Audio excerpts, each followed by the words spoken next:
Trapin marti lalpang latu iti dam mga aliang biglo nili aliang ta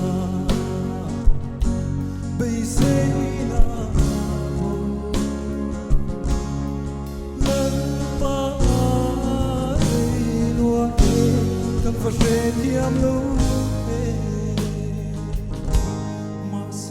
Lalramchuana lấy ta là cùng dâu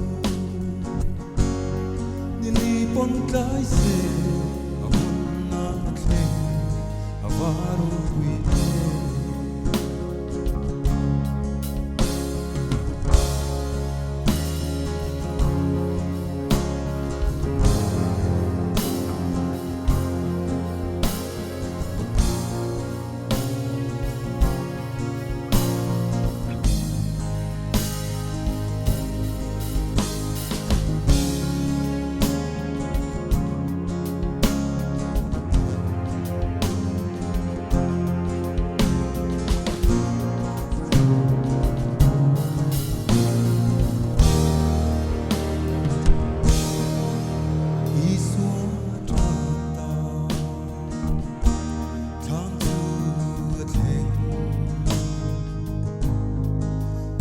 to be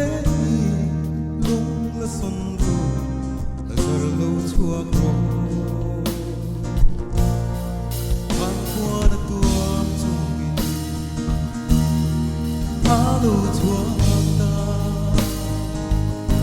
pelu la kal ti ru ti dom mani ta adam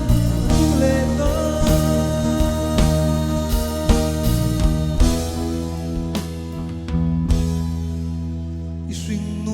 Zolaya har saat na tokin lalpayaw tree apoy na hakin